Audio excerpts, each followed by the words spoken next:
just a room full of positive energy. Like the place looks great, the vibe is great, the coffee is amazing, which we love. So we're very happy with how things turned out. I'm Michael Kemp. Recently bought Arlington Coffee Roasters. It was Salter Brothers. We've gone through a 6-month renovation, and now we have revealed to the public our new brand, Arlington Coffee Roasters. Overall kind, like there's like with the Chamber of Commerce, for example, they all work together. Even though they have their own interests and stuff, they work together to help others and other businesses succeed.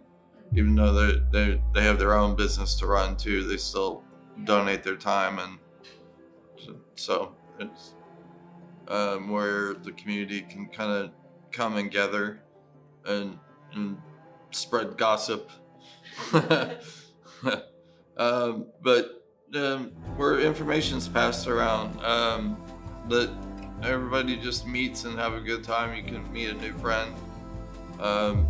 Talk about something that's in common, like, I enjoy Arlington roast. Oh yeah, me too. Or whatever. So my ex-wife and I owned a business together named Salvage Stories. It's a mid-century modern furniture company, and she spotted the building next door, the space next door to us, for lease, and just had to have it, so we moved our business into that. That's when I met Anthony, the second owner of Salter Brothers. Salter Brothers was initially created by the Salters. That's where the name Salter Brothers came from. One day I offered him like a meet and greet, like, let's talk about the roastery and your position in it and how you feel about possibly selling it. And he's like, I knew you wanted to buy it. So I guess I was giving off the vibe that I wanted it. But like from day one, when we moved in, I walked in when I walked in the door here, I was like, I want to buy this place. I want to revamp it, because it was a lot different than it is now. The roasting machines were out here. The walls were white. The roast, they would close on Mondays and Tuesday afternoons to do roasting. And then other times they would roast during open hours, and it's very loud. It's hard to carry on a conversation, or it wasn't a comfortable environment. It was cold. There was a lot of metal, like barn cheating type metal. And I saw a vision for it immediately, and I wanted to create that. And so just being able to succeed. Would the community follow what my vision was? Would they understand it, or would they adapt to it? Would they enjoy it the way that I hoped that they would? One of the first things we did was move the roasters back there and build the roasting room so they're enclosed and we can roast all day long and not affect anybody. Kind of pumps in a little smell, so you get extra coffee smell in the coffee shop. But we just had our ribbon cutting after 6 months of transformation. It took us about 6 months to transform. We painted the building twice. We had a muralist come in, lights, sound, furniture, with creating a logo, outdoor sign, all the things. We got a lot done in that 6 months. We really moved very fast. And we kept getting positive feedback along the way. And one of the things, like the regulars, they would come in and be like, I swear I come in here every day and there's something new that happened. It's a small stage. It was kind of a side thought, but we wanted to include the community. We just had our first run of it at Friends and Family Day. We had an artist play and sing, just acoustic, wired acoustic. And it sounded great in here. So the acoustics are good for music. The concept of the painting, it was kind of a collaboration of people. Came up with the story, and we went through several iterations with our muralist artist. The lady's name is Caffeina, and her lion, and they descended from the heavens above and gathered together the first roast of beans and created the first cup of coffee to give to the humans so that they could rise with the sun.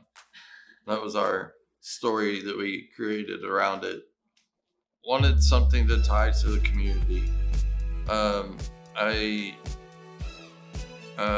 wanted to kind of get away from the family name, since I'm not tied to the Salter family. I didn't want to be owning Salter Brothers. I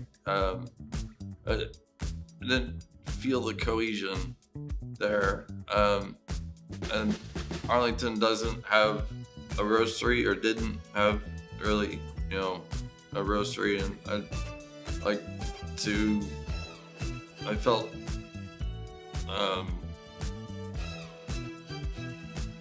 connection with the city. I'm born and bred here, so I'm an Arlington guy, and Arlington Coffee Roasters just sounded solid until we branch out into other cities, and then we're like, what do we do now?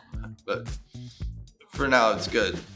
A lot of our sales go from retail online sales, so people are ordering beans to either be shipped or delivered to their house, or they pick them up here,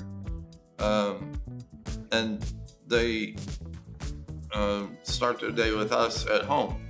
So we want that to be a warm and comforting feeling, just like coming in here where it's cozy and inviting, reassuring kind of feeling. Like a household name. Yeah, exactly. Each bean has its own story, right? What happened to it as far as how it was processed at the farm. Was it natural? Was it honey, or washed, or and then if it's a blend, what we blended it with, and it creates different flavor notes. So I want them to be able to, we pay special attention to our roasting, or not our roasting equipment. Well, we do that too, but our espresso machine, as far as it being dialed in, the right temperatures and all that. So the flow rates, and so that when they do get our espresso 7 blend, which is our house blend, it's got certain notes that come out. We want them to be able to pick those up. And like I said, I go through it so fast. I don't even taste it sometimes. I just drink it. One of our goals our ultimate goal would be to completely vertically integrate and own farms in the different countries, but that's going to be far down the road. But in the meantime, we can go to farms and buy directly from the farm and have that imported, which is something that we're looking to start exploring in 2026. What countries do you guys get beans from? Oh my gosh. Like we have Ethiopia, Costa Rica, Colombia, and Brazil. Um, my mind's blank, but we have a lot of single origin beans that we Indonesia that we source and carry on hand. We also have a warehouse separately that we is climate controlled, and the beans are stored appropriately. And we take shipments in there and pare them down into working loads. And then our roasting room isn't the biggest room, that we've found a system that works well with working with 50 pounds at a time of each bean, and or blend and go from there. We when we bring in a shipment, we'll sort out the bags where they are. We'll break them down into food grade containers and air sealed, and then store them in shelves. There's just racks of beans in 50-pound tubs, and we label and date each one so we know when it came in and first in, first out, all of that. Then from there, like, we bring over a working stock and keep a working stock here. The roasters use the beans from that to create the blends and the roasts, and roast the beans to order. We have two different roasters. One's a larger batch roaster that we use a lot for our commercial orders. We supply several other coffee shops with their beans. And then the other one is smaller batches that we use for like retail customer orders online, filling our retail shelves. So, like, as it roasts along, the beans will crack, and it helps the roaster know where they are in the stage, along with the temperature gauges that they use. But that's a good telltale of, like, am I at a medium, or am I at a light? Do I need to pull it just after second crack, just before it burns, or something like that? Sometimes the coffee house will get really busy for a couple of days in a row and just run through pounds of beans and drop below the par, and so we'll have to do like an emergency roast for the coffee house. But we've gotten, as in the 6 months since I took over, business has grown every month, almost identical amounts, which is nice. But we've increased our par levels to match the business as it goes along. What's the best selling flavor here? Arlington blend. Yeah, and believe it or not, it's just a fan favorite. Everybody seems to love it. Next in line would be just a single origin Mexican Chiapas. It's got a good flavor and low acidity, and people enjoy it as well. What are the flavor notes behind the Arlington blend?